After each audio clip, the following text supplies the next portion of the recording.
Welcome to Bridging the Bayou, where we will explore what it means to work, live, and play in the Bayou region. Join us as we take a deeper dive into the people and experiences that make our region such a special place to live and work. On each podcast, we will talk to individuals who are making our region grow and go, who are making strides in uplifting our community. This year, Fletcher Technical Community College is celebrating its 75th anniversary, 75 years of changing lives. This is a podcast of Fletcher Technical Community College.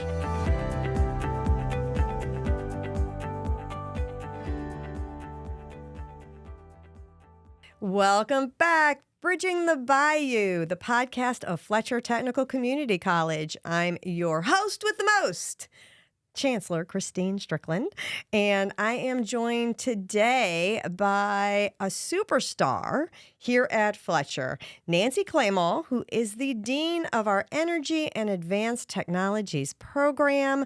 Nancy, welcome to the podcast. Thank you so much for joining us today, talking a little bit about all of the programs that are under your leadership. Happy to be here. Awesome. Thanks. Well, I know you are probably aware that we love to get to know folks a little bit better. And especially for those who are watching and listening today, we want them to know who you are, especially if they're thinking about maybe enrolling in one of your programs. So let's get to know you a little bit better. Let's just start with an easy one. Okay. Something that maybe people don't know about you that you're good at. One thing kind of comes to mind, but I'm not sure I want to say it because I have a feeling you're going to make me demonstrate it. Okay. But I'm pretty good at tongue twisters. Really? Yeah. I know it's silly, like but the seashells, seashells by the seashore kind of thing? Okay. Yes. I've been good at that since I was a kid. It's kind of my secret parlor game trick, pull it out when I've maybe had a couple of glasses of wine and dazzle people with my tongue twisters. Excellent. Well, we don't have wine here today, or at least I don't think they put any in our mugs, but that might have been helpful, huh? Yeah, would have been good. Okay, just tell me, is there one that's your go-to? Yeah. Give me the first. So is the Betty Botter one and her butter? No, don't know that one, but I'm going to Google it. I'll do a little snippet of it. Do a little snippet. But, Betty Botter bought a bit of better butter, but she said the butter's bitter. If I put it in my batter, it will make my batter bitter. But a bit of better butter, that would make my batter better. So she bought some better butter, better than her bitter butter, and she put it in her batter, and so 'twas Betty Botter's bitter butter better. Holy cow. Okay, let's hear it for that. All right. Pretty embarrassing.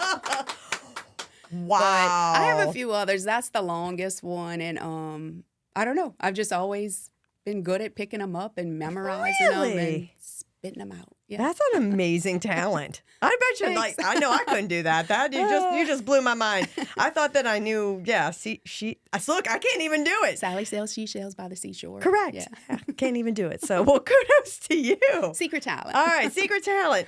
So, if you woke up tomorrow and you could choose a completely different career path, what would you be doing? Okay, that one's easy for me. I've always been fascinated with law enforcement, but specifically either like the FBI or the CIA. I feel like I would be good with a network of spies, and I'm pretty detail oriented, so I think that would pay off. And I like to get into the minds of, I think, helping to solve crimes and criminals. I'm just always been fascinated with that, and if I had to do it all over again, I think I would want to try that. That is pretty cool. Yeah. Excellent. So, what's one simple thing that makes any day better for you? I do spend a good amount of time in the car because I commute, to work. I live in Napoleonville, so it takes me at least about 30 minutes to get to one of our facilities, the closest one. So I think music, like just hearing a song that makes your day, kind of turn it up, kind of helps you forget about maybe your stresses and you just sing along. So something simple like that. Awesome. Yeah. Very good. I think we had another guest on who said the same thing, that music can really do it. So I thought this was going to be a tough one, but maybe with the answer to your last question, it won't be quite as hard. But if your life was a movie, what song would be playing at the intro? I don't know why Born on the Bayou comes to mind just because I am from, I've grown up in Napoleonville, going on Lake Verret and still try to go fishing and things like that. But I like all music, but I really do tend to gravitate towards country music. And there's a song, I don't know why, it just speaks to me. I've always really liked it by Kenny Chesney. It's Back Where I Come From, because it reminds me of being from a small town and that sense of community. And even though it might just be a one red light town, I still have pride about it. So I think that song kind of brings it all together for me and has a special meaning. That's great. I love that. And I do love that song as well. That's a good one. That's a good choice. All right. So you are now having dinner with your younger self. What advice are you giving them? Probably what I still have to tell myself today is that sometimes it's okay to mess up, to make a mistake. I tend to be a perfectionist, and nobody wants to fail, but sometimes the biggest opportunities or chances that something have come from maybe something where I fell short and didn't, and I was able to bounce back bigger and in a better way. So I think that it's okay to fail on some level, as long as you pick yourself back up and do something, learn from it and succeed. So I would tell her that, because I still tell myself that today. That's awesome. That's great advice. Thank you for sharing. Well, it was a pleasure to get to know you a little bit better. Thank you. So let's talk a little bit about energy and advanced technologies. First, I want to start with, though, when you were growing up, did you have this lifelong dream of becoming a dean of energy and advanced technologies? No. I can safely say that was nowhere on my radar. Did I ever think that was in the cards for me? Okay. But I still pinch myself sometimes, and I'm like, how did I get here? I love it. I love what I'm doing. I feel real passionate about it. Been working for the college now for 11 years, and I started out in our business office, and someone thought that maybe I should try my skill set in this role, because we were searching for someone to lead this division. And 6 years later, I'm still here. I think I've learned a lot. We've grown a lot. Definitely not something I ever saw myself doing or even knew that was an option out there. But I love it. I really do. That's great. And look, I ask that question a lot of our guests, because I think it's really important for people who are out there listening and or watching to kind of hear that a lot of people who are leading within our community, they didn't set out to do that. Right? This hasn't been a dream of yours since kindergarten that you've been striving to get, but it's that life and opportunities happen maybe sometimes when you least expect it, and that it's okay to pivot. Yeah. For those who are out there who are watching, who are maybe thinking about another career or a career change or just doing something different, maybe trying on the job that they always thought about doing, but went in a different pathway, that it's still possible, that anything's possible. Absolutely. Absolutely. I agree with that. Because like I said, this was nowhere on my radar, but I think for me personally, it's helped me grow. And I think what I most like about the position is that I am in the position to help our faculty and our students to get our mission of delivering quality education and training to our community. Yeah. So let's talk. Probably folks out there who don't really maybe understand what energy and advanced technologies is. So as dean, you have oversight over some programs here at Fletcher. So tell us a little bit about what are those programs? What makes up that division? We have everything ranging from agriculture technology all the way to welding, right? We have line workers, CDL, HVAC, electrician, machine tool, marine diesel. I mean, it's a lot, but it's mostly in those industries with the hands-on work. And all of those programs fall within the Energy and Advanced Technologies division. And especially our energy production program is one of the staple programs in there. And we've kind of expanded that to include now instrumentation technology. So our location, we're so close to the energy sector and work with them daily. So a lot of our programs help support that. The trades, I think and I would hope that if you disagree with me, please let me know, right? But it seems to me like they are catching on, like catching fire. More and more people are interested in moving back toward the trades and entering into fields like welding and HVAC and electrical. I guess you're seeing that as well. And when you talk to students, like, where is this interest coming from? Are they sharing that? Absolutely. I think maybe at one time there was a stigma about, going into maybe a blue collar trade, but I think it was maybe 2 years ago now, the Wall Street Journal published this article that really went viral about electricians and plumbers being the new millionaires.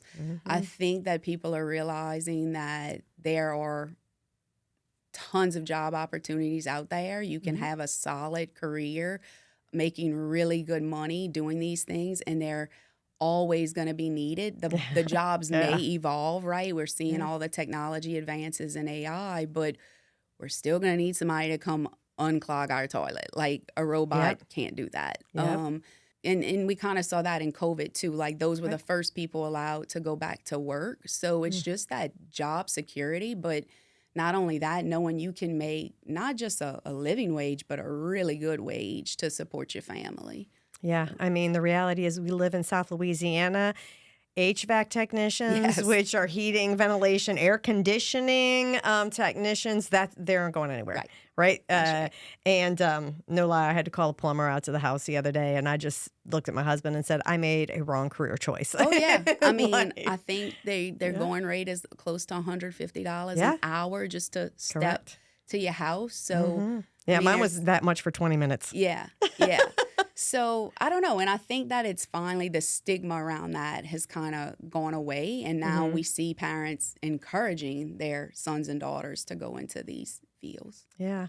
And it really seems to me that, for so long we heard everyone needs to go. And the phrase was used was college. Yeah. I know a lot of folks who are listening know how I feel about that we are college. But really they were talking about the 4-year university pathways. And look, there is absolutely a need for 4-year programs and bachelor's degrees and continuing that knowledge journey. But there's also equally as important, right, those career pathways for people who not even the length of time, but that really want to do more with their hands, to be more hands-on career pathways. I think of a friend of mine who came through our line worker program. Yeah, he had an MBA. Right. And he just came to us one day and said, I'm tired of sitting behind a computer. He always loved fixing things, always working on a car, always taking things apart, putting them back together. And he said, I just don't want to sit at a desk. He could not be happy, thriving, building his first house, bought a piece of property, all the things. And I think that just honoring and respecting what you want to do, what you're called to do in your life is really an important part of somebody's journey. And I think we do a really good job offering that. I agree. I think back in the day, certain counselors or somebody might say, oh, Lo Johnny, you're not college material. But they are college material. It just has to be the right college with the right program for them, because not everybody is a good test taker. Not everybody wants to read and learn from a book. There are people who they're mechanically inclined. They want to work with their hands. And we're giving those folks the opportunity to get the training they need to be successful. Desperately needed in the community as well. And I spent some time in a welding classroom. And look, those students were doing higher level math skills than I learned. And I've got a doctorate, right? So it is, some of these trades, they do require that higher level critical thinking is super important. Like you are getting everything, but you're also getting that element of that mechanical side that you talked about, which I think is so important. So I know you work a lot with business and industry partners, and I'm just interested from what you hear from them. Everybody's talking about workforce. We need more people. We need, I think the saying is, we need more people up off the bench in the workforce. So when you talk to employers, what are they looking for? And then where do you think the disconnect is? Because I know we have people out there who are looking for work. So maybe talk a little bit with us about what it looks like from the employer perspective. Yeah, I mean, we hear a lot from employers about the challenges that they're facing finding workforce to meet their demands. And a lot of it is, and it's the same thing from everybody, and it's simple. While, yes, they need the technical skills, that's super important, obviously, but they need to have the soft skills, I guess, that we talk about. They have to show up to work on time. They have to be able to communicate with their supervisor and their coworkers, work on teams. We kind of have a saying at Fletcher, nobody wants to work with a competent jerk. You might be great at what you're doing, but you have to have some level of people skills to be successful. And so I think we hear that a lot from employers, that maybe students don't have the work ethic or the communication skills. So we've been trying to beef some of that up in our classes and have our faculty kind of treat their classrooms as a job site and get them to communicate like, we know you have life outside of here, but don't just not show up to class today. Send me a message. Let me know what's going on, just like you would your employer. You wouldn't just not show up to work, So it's little things like that. And then I think, too, everybody's main concern is always safety. So we're always trying to instill a culture of safety that will follow them outside of the classroom and the training lab. Yeah, that makes a lot of sense. So one of the things that we're really focused on here at Fletcher, and I know you are integral to all of this, is being responsive to the needs of our employers, standing up new programs when and where we can. I know recently you launched a heavy equipment operator program. Can you tell us a little bit about that? It's what's considered a non-credit VSL course, Validated Skills and Learning. It's not like our traditional college courses where you earn college credit to earn a certificate or a degree. You're earning an industry certification. In this case, we use the national curriculum. It's recognized nationally by NCCER. It's pretty well known. And they train on a couple different pieces of equipment. They have to train on like a tractor, but we also get them training on a skid steer, a dozer, and a mini excavator so that they'll have some basic skills. It's a level 1 certification that they'll end with. But yeah, and it's just a 3-week course that they can come and do and get out and be prepared for an entry level, heavy equipment position somewhere out in this world. Yeah. Great. So one of the things you just mentioned that I'd like to just take a moment to talk about, because I think for those who are out listening and watching and thinking about coming back to college, when you hear about college and going to college, oftentimes you think about, I've got to get a degree. And certainly in our arena in the community college, a lot of times we're talking about an associate degree, 2 years. But we have other degree types. We have what's called a technical diploma. Yes. And then we have something that you just mentioned, the industry-based credentials. Can you tell us what's a technical diploma? How is that different from an associate's degree? What's an industry-based credential? Sure. What do I get with that? So a technical diploma, back it up one step. So we have the credit side and the non-credit side. So on the credit side, this is where you would think more of your traditional college career, right? So those students can earn certificates, but kind of the culmination for the majority of the programs in our division is the technical diploma. So that has to be a minimum of 45 credit hours, and it's in their technical field, right? They're not taking English and math. It's incorporated into their classes, but they're not sitting in an algebra class. They're not sitting in a history class, right? They're focusing on those skills, they're taking 45 credit hours of just automotive. And so, and that allows them to, number one, finish and get out to work faster. And then, but it also allows them, if they want to continue their education, a lot of times companies, business and industry will require you have an associate's level. So from there, you can easily take, I think there's 5 general education classes, the science, a math, and English that you can take, while you're going through your 45 credit hours, or you can do it afterwards, and you can easily earn an associate's of technical studies. So that would position you to have the skills you need for that field, but then also some of the general education that they might look to be a supervisor or to move up.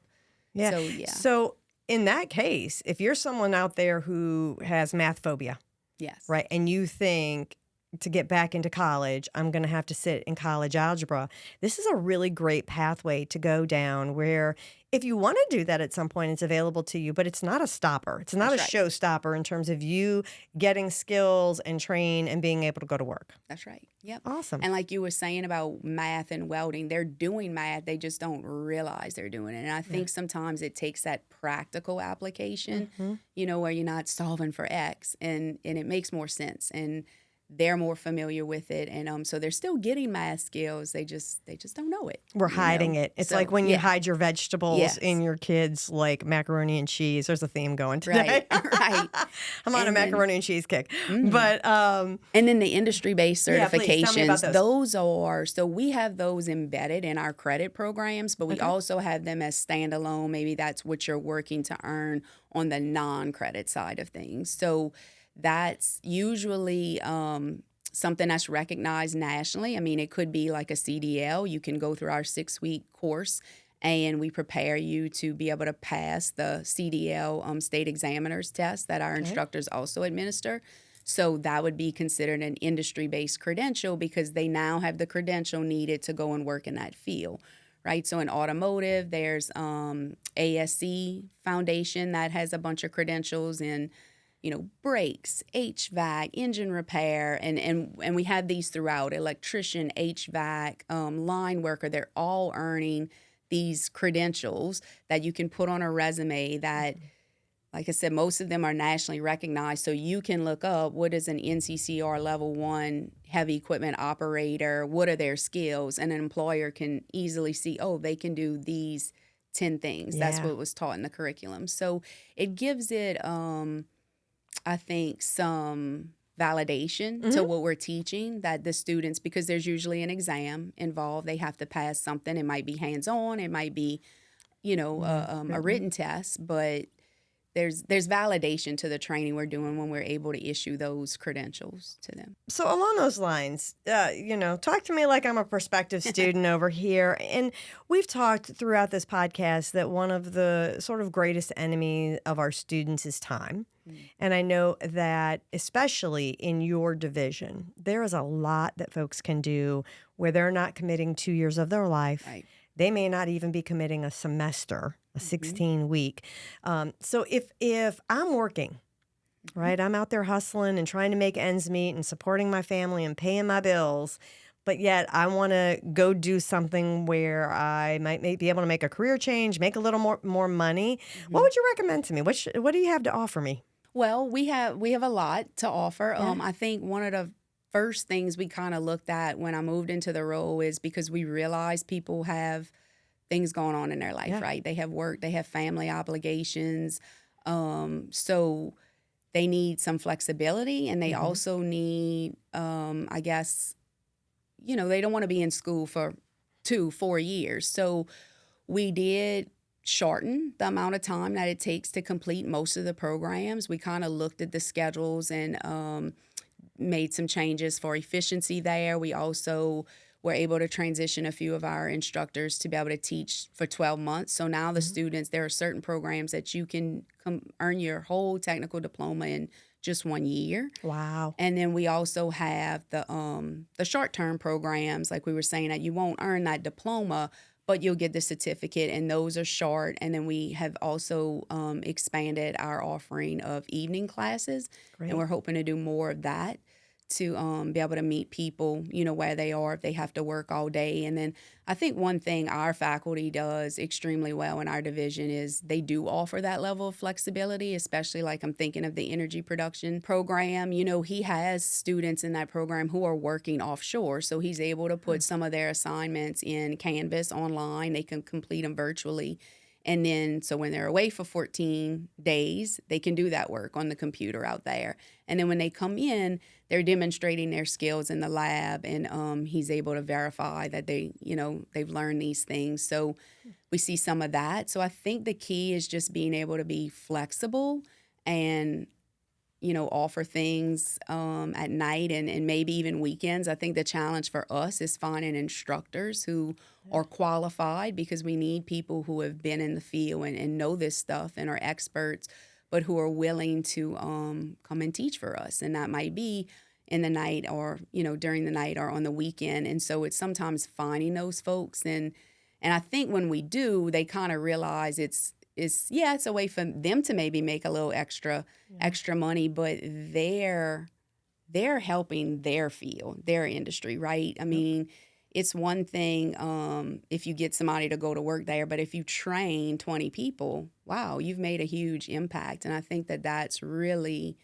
satisfying to know that you've impacted that many people and help them help their family, help their community. So. No, I would totally agree with that. I think that's so true.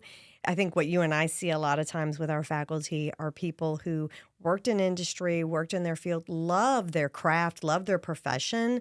But for whatever reason, maybe it is just it's time, maybe it's a new stage of life, empty nester, or even that, sometimes the physical demands of the job, a lot of these trade areas, maybe you're working outside, maybe in the heat, climbing. Right. Some physicality to it. And so you're ready for that next, version of yourself or next professional step. But what I love about it is what you said is that impacting the next generation of that field. So if you're an electrician, right, impacting the next generation of electricians in our community. And that's really impactful. And so I do want to just put a plug right now. Yes. Because I know we're always looking for great faculty, right? Yes, ma'am. But if you're out there and you're listening and you have some expertise in any of these fields, maybe it's in the energy sector. I know we have a lot of folks in our community who work in oil and gas. Right. Maybe you are an electrician or somebody who works air conditioning or a former automotive technician, and you're just maybe looking for a new career pathway. You can start out with us adjunct, right? Which means part-time. Yes, ma'am. Teaching. And, a lot of times we do have full-time openings available, but it's a great way to give back to the profession that you love. Yeah. And we always call them unicorns because sometimes we're searching for these folks that, even industry is maybe having a hard time filling these roles, and they're probably maybe paying them more than we might pay them. So we're kind of sometimes in competition, but I think that goes back to the saying or what we were talking about, how their impact will be much bigger than just them going to work, right? Yeah. And so, but we're always looking for talented people. Some of our best success stories have been guys who have retired and then realized, well, I'm not ready to sit home, but I don't want a full-time job, but I could come and teach this class for 6 or 14 weeks or whatever it is, take a little break before we start the next class. So we've had a lot of success with that. Yeah, and I know that is probably one of our biggest challenges in offering these programs is that these are unicorns. Yes. So if you're a unicorn sitting out there listening or watching today and you're thinking, I'm ready to get up off that couch and go impact future generations, definitely give Dean Nancy a call for sure. Yeah. Well, let's talk a little bit about some new programs that are coming down the pike, right? So I know we have some interesting things happening in precision ag. Yes. If you've driven past campus lately, you know that there is a very large structure going up right outside of the studio, and that will be housing precision ag and some other programs as well. And then I know we're also launching some aviation as well as kind of getting back into the maritime game. So is there anything you want to highlight about any of those? We have a lot going on. We are busy. We are starting the aviation maintenance technician program at the Houma Airport. We're working diligently to get that. There's a lot that has to be done infrastructure-wise for the facility that we have to prepare, and also, most importantly, is we have to get approval from the FAA to offer this program. So we're working on that. We have the Precision Ag building that's going up, and Precision Ag, Marine Diesel, Machine Tool Technology, Automotive will all move into that building, and that's going to be on our main campus in Schriever. We're super excited about that. It's going to be a beautiful state-of-the-art building. I really love working on our facilities projects, and I think one of the things I'm really excited and hopeful about for that particular facility is that we've already had some conversations with some other organizations that if we can get the equipment that we are hoping to be able to get in that facility, we'll be able to serve as a training ground for other career and technical education faculty. And from what I understand, we don't really have a lot of those places in the South region. There's a lot in the Midwest. There's a lot out west towards California, but we would be one of those that could host other faculty coming to our location for training. So I think that would be really cool. That would be. And then our Thibodaux campus, we're, in the beginning stages of working out some plans to expand that footprint over there. And so we're going to enlarge our parking lot because we're in desperate need of that and some restroom upgrades and stuff, but also expand our CDL backing pad, move some things around where we're able to move our line worker program to Thibodaux since they're kind of offered in tandem with our CDL. We would like to start a plumbing program. Yeah. I think that would be I will be enrolling. Really great. Yes. And construction management. So I think once we have the additional infrastructure we need to offer those, we'll be looking to stand those up. Yeah, that's a lot of growth and a lot of opportunity.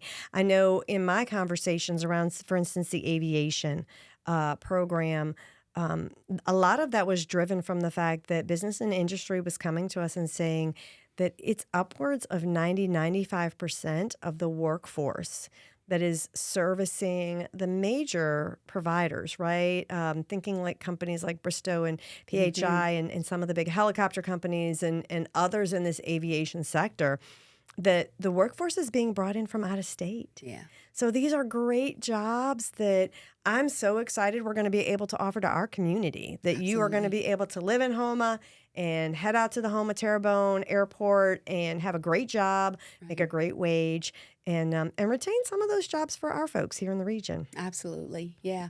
And I didn't even talk about the maritime stuff please. That we're doing. So we've kind of revitalized our campus down on Dixon Road. It's the Maritime and Safety Training Center. We've kind of rebranded it. We've partnered with MERS Safety to help us offer a lot of training courses that, of course, are needed for anybody working offshore, but they also can be for anybody in industry, any plants or machine factories or, safety classes. And then we're also partnering with San Jacinto College out of Texas to help us get some of our maritime stuff back up and running, because I know Fletcher used to do that before us. That's great. Yeah. I want to talk just a minute because I know we've had some really fantastic success stories with some high school students. Yes. I think specifically in our partnership with the Career Magnet Center down in Lockport. Can you maybe just highlight one of the student stories that kind of has maybe caught your attention? Sure. And we've had a couple of, good success stories with them. There's a couple of welding students that come to mind. They've just, they kind of came to us, and I feel like we almost adopted them. They help at everything. Anytime we need student help, they're the first ones to volunteer. They help out in the shop. They help with our summer camps. They come back and help the students with the high school. But we work very closely with CMC. We're super proud of them. They started the first high school apprenticeship, and that was all spearheaded by Mr. Mike Duplantis with John Deere, who called. We met here at Fletcher. We were a part of the conversation. He called Business and Industry and the Career Magnet Center to say what success John Deere was having in the Midwest, like in Iowa and Ohio, and he wanted to see that replicated here at the high school.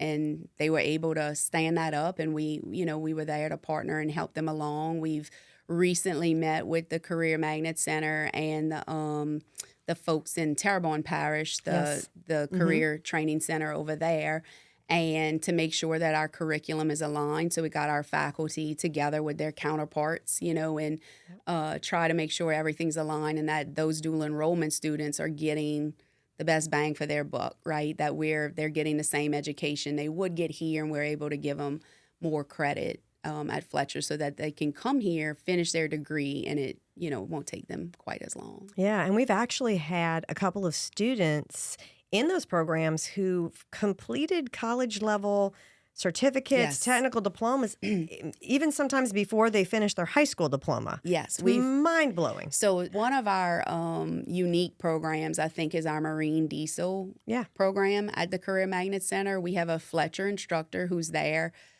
teaching the high school students during the day, and they all have an opportunity through the Jumpstart, the Department of Education initiative that they have, to attend over the summer and they can that gives them enough time to complete the technical diploma with us. So I think last graduation, we had 2 students that actually walked on the stage with us. We've had another welding student or 2 that have walked on the stage with us at graduation. So the same year that they've walked in their high school graduation, they walked in the Fletcher graduation, which is really cool. Yeah, so, pretty amazing. Yes. And thank you for doing that work. Thank you for taking the time to work with our K through 12 partners and doing that alignment so that students just continue to have all of these amazing opportunities for sure. But K through 12 aren't our only partners. I just want to take a moment to highlight some of the work that you're doing with our partners at Bollinger. I know we have a specialized program with them. Maybe you could talk a little bit about that. And new to us is the Will to Skill program. So I'd like to just touch on those for a moment. So what can you tell us about the Bollinger partnership? So the Bollinger partnership, Bollinger's been a great partner to us. We've been working with them for probably many, many, many years, but just in the last couple years, they kind of approached us about, hey, you know, we see we need more workers, short of workforce, so we want to hire them and then send them to you for that initial training. So I think maybe 2 years ago, we did 3 or 4 cohorts of like just tack welders. It was a 6-week course, but then more recently, we're just starting our second cohort. We finished our first cohort in July. They graduated. And so Monday, a new group of 12 students came to Fletcher, and they're going to be taking the 14-week ship fitter course that Bollinger was instrumental in creating the curriculum. So they're telling us exactly what they want these students to learn. And then we have them for 14 weeks. We're purchasing the gear and everything they need to get started. We have a grant that's helping us accomplish this right now. And so, but they come to us for 14 weeks. They get visited by folks from Bollinger. They come and check in on them. They get to see what they're doing, you know, give them advice. For the first cohort, we had a little graduation for them at Bollinger. We gave them some goodies and fed them some lunch. And now they're all working at either the home or the Lockport location. Nice. And so, we're hoping to continue that. And honestly, I think that is going to be one of our solutions to solving these workforce needs is, you know, we're already working really close with business and industry, but our instructors aren't necessarily, especially our full-time instructors, aren't necessarily working in industry today. So it's important that we hear from them exactly what they need so we can deliver that training. So while we already work closely with them, I see that just increasing and creating more of these customized type trainings. And I think that's really going to work well. And it seems to maybe be the answer to some of these challenging workforce issues. And what about the Will to Skill program? I know that's a new Will one. To Skill. So yes, that's something we just started with Venture Global. They've been amazing. They kind of came to us and said, you know, we want to do something to give back to the community. And the way they wanted to do that wasn't just giving the college a donation or even a scholarship. They said, we want to pay directly for X number of people to receive training. You know, so they're going to be taking CDL. We're going to train 12 students in CDL. They'll also get some smaller certifications in CPR and forklift. And Venture Global, there's no strings attached. There's no, you have to come work for us after. We want you to have the training that will allow you to be successful in your community and support your family. So they've been great partners so far. We're looking forward to doing more of this with them. So thank you, Venture Global. Yeah, thank you, Venture Global and Bollinger. Yes, absolutely. We have some really, really incredible business and industry partners, that's for sure. You mentioned one thing, and I'm just wondering if you can highlight. So for the person who's listening and thinking about, again, career change or maybe upskilling, but they're concerned about funding. Like, how am I going to ever pay for this? You know, I know that you have mentioned grants and some different things. Do you have suggestions for those people in terms of what funding might be available to them? I think that a lot of people think that, it's so expensive. And it is, because it costs us to put on this training. But there are a lot of funding opportunities out there, and they may require you to submit some paperwork, but I think it's well worth it. So we are partners with the American Job Centers, which is contracted through the Louisiana Workforce Commission.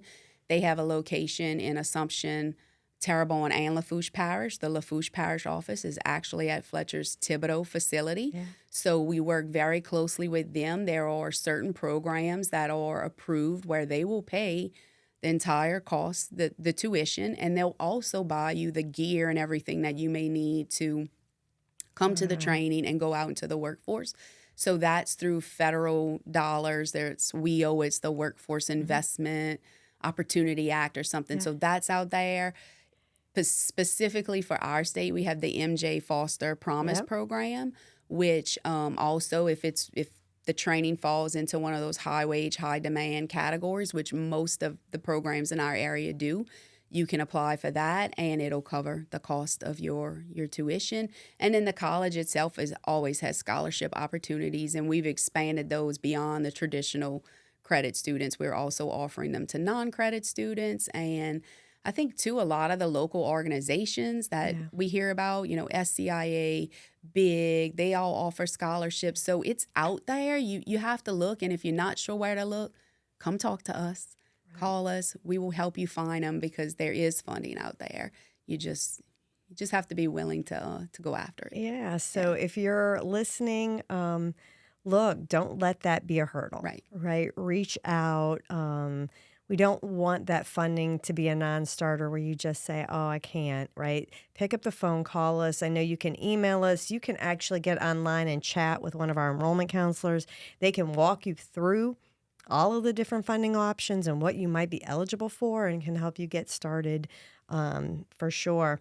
So as we kind of wrap up, I'd like for you to just talk to us a little bit about, we've talked a lot about industry partnerships, talked a lot about our students. So industry partner who's out there listening and says, I want to get more involved. I want to sponsor some students, or I want to have a conversation with the faculty about what I need. You're talking about that kind of aligned training. How do they get a hold of you? How do I find you after this podcast? Okay. Well, you can email me at nancy.clement@fletcher.edu. You can call me, 985-448-7915. You can also reach out to any of our faculty or Josie Clark, our associate dean. And we have a variety of ways that you can kind of be a partner to the college, right? It could be something as simple as coming to an advisory committee meeting. We have different program advisory committee meetings that meet once or twice a year. Or you could be more involved. We're also always open for like lunch and learns. Come and talk to the students. We bring the students on field trips. So there's all those opportunities out there. There's opportunities to donate your resources, for scholarships, but also we have a couple of really great folks that are helping us out just on a volunteer basis. They come in and they help because all of our equipment, has to be maintained, especially like in our energy production program. We're mimicking what's out there offshore, so it's pretty expensive and it needs that expertise. So we have volunteers that come and help. So there's a variety of ways you can get involved. If you're not sure, just call or email, and we'd be happy to see how we can work with you. Yeah, and we also do in-kind as well. I know that there are some programs that have a heavy amount of consumables. I'm thinking welding in particular. So if they have, scrap metal or anything like that, can you use that? Yes, we absolutely can use that. We hear from some of our partners all the time. We'll send our CDL trucks to go pick it up from you guys. So we're very, we'll take anything we can get as far as consumables, because like you said, it is expensive to run those programs. So any little bit helps, and we can recognize that through our foundation. Fantastic. And if I'm a potential student or maybe the parent of a student, what advice do you have to give them if they're interested in the trades? Just do it. Don't wait. I mean, I think the advice would be to probably, if you're not sure, come visit the college, take a tour, book an appointment with a faculty member so you can hear more about it, come put your eyes on the equipment you'll be using if it's something you don't know. One of the things that we've had a lot of success with is our summer learning trade experience. So it's basically a summer camp for high school students, and they get to come and just get a little taste of all of our programs, we kind of rotate them around. They'll spend half a day, working at HVAC, or half a day with machine tool, kind of doing an activity, learning more about it. We bring in business and industry partners who maybe have sponsored lunch to kind of tell them about what a career would be like at their company. I was floored last year at our open house in Thibodaux in November. We had a student, he came in with his dad, and he knew from the summer camp that he was like, I want to be a welder and I want to go work at John Deere. And so I thought that was like pretty amazing. He got that from that week-long camp. So I think it's just do it. Come if you don't know, come ask. Visit us. Our faculty would be happy to talk to you and explain what you'd be getting into. So wonderful. Well, look, as we wrap it up, I always love to try to find a little snippet or factoid about you, and I have a couple. Okay. I didn't have the tongue twister, though, so you kind of gave that one to me right away. But so there is a joke that when we first developed this division, which energy and advanced technologies. If you're out there and you're putting it together, Nancy is the dean of E&AT, although she will not let us call her that. E&AT. E&AT. But funny enough, as the dean, I'm gonna play off of this for a minute, because as the dean of E&AT, I was told that you have an award-winning recipe. Oh God! Do you know what we're talking about? You were much younger from what I understand when you won some sort of award. Oh, I was going to say, is it my world famous queso? Because I'm really not a cook. So I'll put the queso in the crock pot but anyway, so it's not that. Little Rotel, you're a girl after my own heart. Yeah. I'm like, was this like first grade? Okay. I know where you're going with this. Yeah. So in first grade, our teacher, Miss Goodwin, Miss Cheryl Goodwin, rest in peace, Miss Cheryl, she used to ask, it was kind of a yearly activity she did around Thanksgiving. She'd ask you, what you were eating for Thanksgiving and how would you cook it. So I think I can still remember this. My recipe went something like, well, I'd bake the turkey, but first I'd have to buy it, and I'd get it from the Banner store, which was my family's grocery store in Napoleonville. So I was kind of plugging them back then.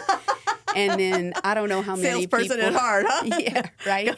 Read the Advocate, the Baton Rouge Advocate, but she would always submit those recipes to Smiley Anders, and so he picked mine to read. And so it had the thing about the Banner store, and it also had some about the dirty rice, and I'd feed it to my brother or something like that.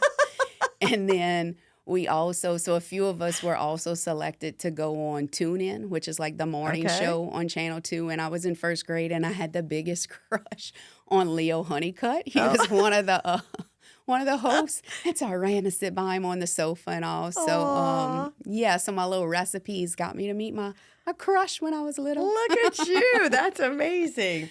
Now, I also learned that grade school must have been really good for you. You must have had some great grade school teachers, because I heard that there's a favorite book and that you can still repeat word for word the first page. I can, yeah. Okay, let's hear it. What book is it? It was Dulac, the Cajun Cat Goes to Mardi Gras. Oh, all right.